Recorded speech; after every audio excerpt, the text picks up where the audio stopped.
Good morning dear students. आज का हमारा टॉपिक है थायराइड ग्लैंड।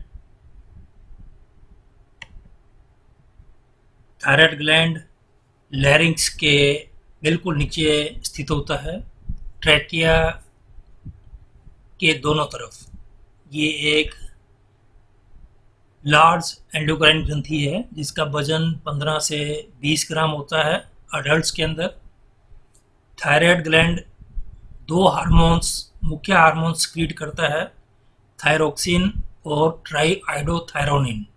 इसको कॉमनली हम T3 कहते हैं।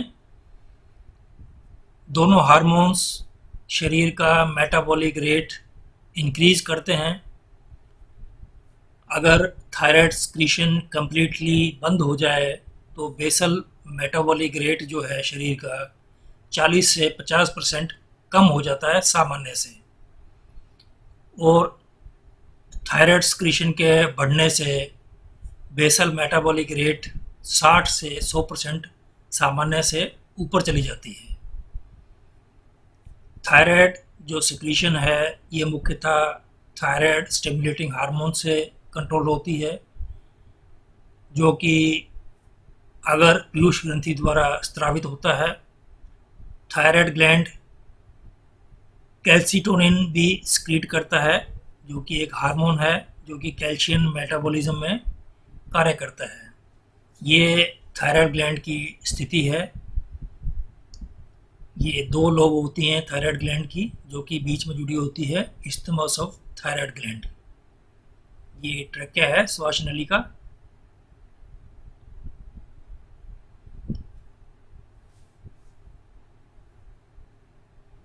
जो मेटाबॉलिक एक्टिव हार्मोन है थायराइड के, वो 9 थायरोक्सिन है और 7% ट्राईआइडोथायरोनिन है। परंतु सामान्यतः थायरोक्सिन ट्राईआइडोथायरोनिन में कन्वर्ट हो जाती है टिश्यूज में जाकर। इसी प्रकार दोनों ही कार्य के रूप में इम्पोर्टेंट हैं। इन दोनों हार्मोन्स के T3 T4 के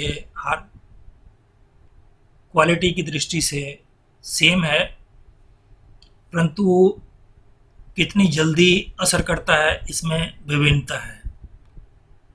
ट्राईआइडोथायरोनिन जिसको T3 कहते हैं वो 4 गुना ज़्यादा पोटेंट है थायरोक्सिन की अपेक्षा, परंतु इसकी मात्रा रुधिर के अंदर कम पाई जाती है थायरोक्सिन की अपेक्षा, और ये कम समय के लिए रुधिर में रहता है। थायराइड ग्लैंड, जैसे कि डायग्राम में बताया था, बना होता है बंद पुटिकाओं या फोलिकल से। इनकी संख्या बहुत सारी होती है और इनके अंदर, पुटिकाओं के अंदर एक कोलॉइड भरा हुआ रहता है और इनके चारों तरफ एक क्यूबोइडल एपिथेलियल सेल्स की परत पाई जाती है। ये एपिथेलियल सेल्स जो सक्रीट करते हैं वो अंदर की तरफ कोलॉइड में सक्रीट करते हैं। जो कोलॉइड का मुख्य कॉन्स्टिट्यूएंट है, भाग है, वो है एक लार्ज ग्लाइकोप्रोटीन जिसको थायरोग्लोबुलिन कहते हैं, जिसके अंदर थायराइड हार्मोन्स होते हैं इसके साथ अंदर ही। जब सिक्रीशन या स्त्रावन फोलिकल्स में आ जाता है तो उसके बाद ये फोलिकुलर एपिथेलियम्स के द्वारा वापस अवशोषित होना जरूरी है, जिससे कि ये रुधिर में जा सके। कोलॉइड के अंदर तो एक प्रकार से ये थायराइड हार्मोन्स थायरोग्लोबुलिन के साथ जुड़कर स्टोर रहते हैं। थायराइड ग्लैंड की जो रुधिर सप्लाई है वो 5 गुना होती है इसके वजन के तुलना से प्रत्येक मिनट के अंदर। ये एक डायग्राम है। ये ऐसे ही ट्रांसफर सेक्शन हमें प्रैक्टिकल्स के टाइम में दिखने में मिलता है। ये एक फोलिकल है जो कि बंद है, इसके अंदर भरा हुआ क्या है, कोलॉइड है।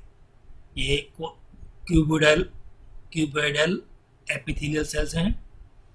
इस कोलोइड के अंदर थायरोग्लोबुलिन, जिसके अंदर की हार्मोन्स होते हैं, बीच में ये दो फोलिकल के बीच में रेड ब्लड सेल्स कैपिलरीज हैं। तो थायरोक्सिन के निर्माण के लिए पहली आवश्यकता क्या है? आयोडीन की। थायरोक्सिन के सामान्य मात्रा के निर्माण के लिए 50 मिलीग्राम आयोडीन की आवश्यकता होती है, जो कि भोजन के द्वारा हमें अंदर लेते हैं शरीर में, जो कि आयोडाइड्स के रूप में होती है 1 साल में, और यह 1 mg प्रति सप्ताह। आयोडीन की डेफिशिएंसीज या कमी को दूर करने के लिए सामान्य जो नमक आता है, टेबल साल्ट कहते हैं इसको, ये आयोडाइज्ड आजकल मिलता है नमक, जिसमें 1 पार्ट सोडियम आयोडाइड का होता है, 100,000 पार्ट्स सोडियम क्लोराइड्स का। अब इंजेस्टेड आयोडाइड्स का क्या भाग्य है? Fate of ingested iodides. Iodides ingested orally, मुख के द्वारा जो आयोडाइड्स इंजेस्ट किए जाते हैं, अंदर लिए जाते हैं, ये गैस्ट्रो इंटेस्टिनल ट्रैक्ट के द्वारा अवशोषित कर ले जाते हैं और रुधिर में चले जाते हैं, जैसे कि दूसरे आयंस होते हैं, जैसे कि क्लोराइड्स। सामान्यतः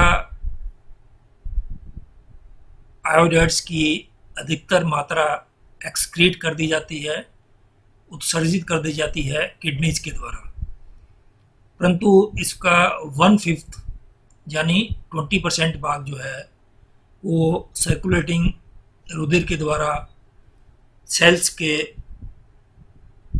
थायराइड सेल्स के द्वारा ग्रहण कर लिया जाता है थायराइड हार्मोन्स के निर्माण के लिए। आयोडाइड पंप क्या होता है?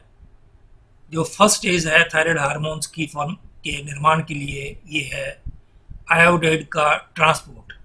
कहाँ से? रुधिर से थायराइड के ग्लैंडुलर सेल्स या फॉलिकल के जो सेल्स हैं, उनके अंदर आयोडाइड का जाना रुधिर से। जो थायराइड सेल्स की बेसल मेम्ब्रेन आधारित झिल्ली होती है, इसके अंदर विशेषता होती है आयोडाइड के पंप करने के लिए, जो कि आयोडाइड को अंदर पंप कर लेती है। इसको कहते हैं आयोडाइड ट्रैपिंग। एक सामान्य ग्रंथि के अंदर जो आयोडाइड पंप है, वो आयोडाइड को 30 गुना संघनित या कंसंट्रेट कर देता है। किसकी अपेक्षा? रुधिर में आयोडाइड की मात्रा की अपेक्षा में। जब थायराइड ग्लैंड अपने चरण मैक्सिमम चरण में होता है, सक्रिय अवस्था में, ये जो कंसंट्रेशन है 250 गुना भी हो सकती है आयोडाइड की। ये जो आयोडाइड ट्रैपिंग होती है थायराइड सेल्स के द्वारा, इसको प्रभावित करने के लिए कई फैक्टर्स होते हैं, जिसमें मुख्यतः है थायराइड स्टिमुलेटिंग हार्मोन की मात्रा। ये डायग्राम बता रही है कि किस प्रकार आयोडीन सेल्स के द्वारा ली जाती है और कैसे क्या क्या होता है।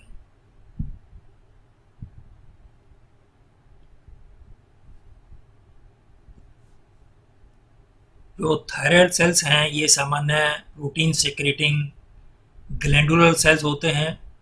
इनका एंडोप्लाज्मिक रेटिकुलम और गोल्जी एपरेटस